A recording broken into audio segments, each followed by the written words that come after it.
पहलगाम में आतंकी हमले के बाद भारत पाकिस्तान संबंधों में खटास आ गई है। रक्षा मंत्री राजनाथ सिंह ने राष्ट्र को पहलगाम आतंकी हमले का जोरदार और स्पष्ट जवाब देने का आश्वासन दिया है, जो दर्शाता है कि सैन्य जवाबी कार्रवाई की जा सकती है। केंद्रीय गृह मंत्री अमित शाह और विदेश मंत्री एस जयशंकर की राष्ट्रपति द्रौपदी मुर्मू से मुलाकात यह दर्शाता है कि इस बार भारत केवल निंदा से आगे बढ़कर निर्णायक कार्रवाई की दिशा में सोच रहा है।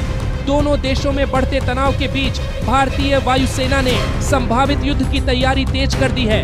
इस कड़ी में भारतीय वायुसेना ने अपने सबसे आधुनिक लड़ाकू विमानों राफेल और सुखोई 30 के साथ युद्धाभ्यास किया है। यह अभ्यास वायुसेना के मध्य सेक्टर में आयोजित किया गया, जिसे रणनीतिक दृष्टि से काफी महत्वपूर्ण माना जाता है। भारतीय वायुसेना ने अभ्यास आक्रमण शुरू कर दिया है।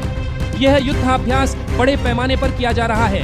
इसमें भारतीय वायु सेना का मुख्य लड़ाकू जेट बेड़ा शामिल है, विशेष रूप से राफेल और सुखोई 30 MKI।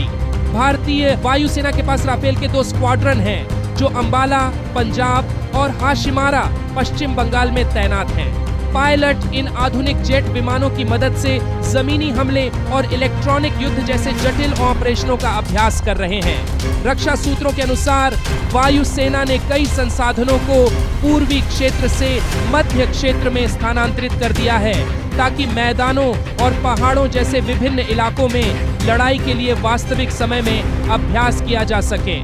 राफेल और सुखोई 30 जैसे घातक लड़ाकू विमानों की तैनाती से पता चलता है कि भारत किसी भी स्थिति से निपटने के लिए पूरी तरह तैयार है। पाकिस्तान को LOC के साथ साथ अंतर्राष्ट्रीय सीमा पर भी डर सता रहा है। पाकिस्तानी सेना की 10 कोर का मुख्यालय रावलपिंडी में है। उसे भी पाकिस्तानी सेना प्रमुख ने अलर्ट रहने को कहा है। अंतर्राष्ट्रीय सीमा के ठीक सामने सियालकोट डिवीजन को भी सतर्क रहने को कहा गया है, जिसका मुख्यालय गुजरांवाला में है। तो क्या पाकिस्तान को डर है कि भारत जल्द ही कुछ करेगा? समाचार एजेंसी ANI ने सूत्रों के हवाले से बताया कि उसने 24-25 अप्रैल को अपने विशेष आर्थिक क्षेत्र के भीतर कराची तट से सतह पर मार करने वाली मिसाइल का परीक्षण करने की अधिसूचना जारी की है। भारत जब सैन्य जवाबी कार्रवाई की योजना बना रहा है, तो दोनों देशों के बीच युद्ध के बादल मंडरा रहे हैं, जो पहले ही 4 युद्ध लड़ चुके हैं। हमले से कुछ दिन पहले पाकिस्तान के सेना प्रमुख जनरल असीम मुनीर ने एक भाषण दिया था, जिसमें पाकिस्तान की इस्लामी विचारधारा का महिमा मंडन किया गया था और साथ ही जम्मू कश्मीर में आतंकवाद को पाकिस्तान के समर्थन पर भी जोर दिया गया था। हालांकि इस समय पाकिस्तान भारत के साथ सैन्य संघर्ष करने की स्थिति में नहीं है। यह दिवालियापन के कगार से वापस आ चुका है और अभी भी खतरे से बाहर नहीं है। महामारी के बाद चरमराई इसकी अर्थव्यवस्था मुश्किल से उबर पा रही है, जबकि देश कर्ज पर निर्भर है। भारत के साथ सैन्य संघर्ष भले ही छोटा और सीमित हो, पाकिस्तान की अर्थव्यवस्था के लिए विनाशकारी साबित होगा।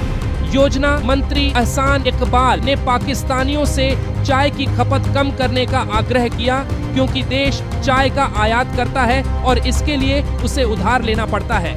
बयान में पाकिस्तान के विदेशी मुद्रा भंडार की खस्ता हालत पर प्रकाश डाला गया। यदि भारत जल प्रवाह को आंशिक रूप से मोड़ देता है, तो भारत द्वारा सिंधु जल संधि को निलंबित करने से पाकिस्तान की ग्रामीण अर्थव्यवस्था पर प्रतिकूल प्रभाव पड़ सकता है। ऐसे आर्थिक परिदृश्य में जब वह लगातार आरणों पर जीवित है और IMF द्वारा अपेक्षित सुधारों को लागू करने के लिए संघर्ष कर रहा है, सैन्य संघर्ष पाकिस्तान के लिए आत्मघाती होगा। अगर भारत और पाकिस्तान के बीच युद्ध होता है, तो इस बार भारत पाकिस्तान पर ऐसा कहर ढाएगा कि पाकिस्तान अगले 50 साल तक उठ नहीं पाएगा।